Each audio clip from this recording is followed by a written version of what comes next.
Simon & Schuster Audio presents Now It's My Turn, A Daughter's Chronicle of Political Life by Mary Cheney.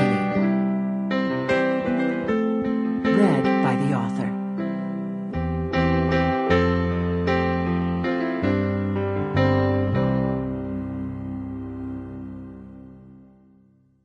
Early in the summer of 2000, Dad invited me to go with him on a trip to South America.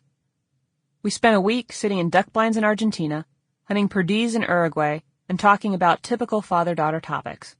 My plans for starting business school in the fall, how the rest of the family was doing, and whether or not we would be able to get in a few days of fishing in Jackson Hole later that summer.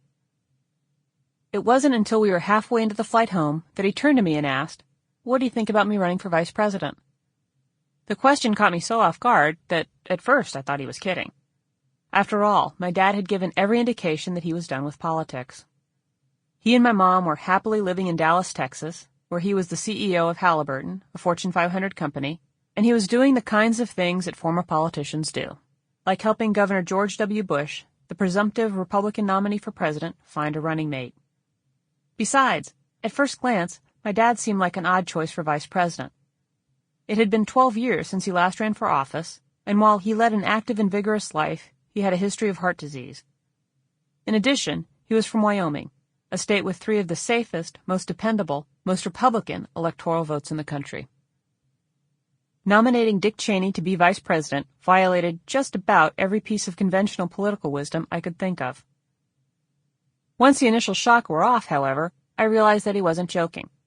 He was doing what he does so often, bringing up a subject he'd given a lot of thought to, but that no one else would have guessed he was pondering. I'd spent the last week with him, and I didn't have a clue. My dad told me that Joe Albaugh, Governor Bush's campaign manager, had come to see him in March about the possibility of his being the running mate. Dad told Joe that he was happy in private life. His political career was over, and besides, he didn't think it made political sense for him to be the vice presidential nominee. He recommended that the campaign consider other candidates. Later, when Governor Bush called and asked him to head up a search committee for a running mate, he agreed to help out. Dad had spent the spring of 2000 working on the vice presidential search effort with a small team of advisors.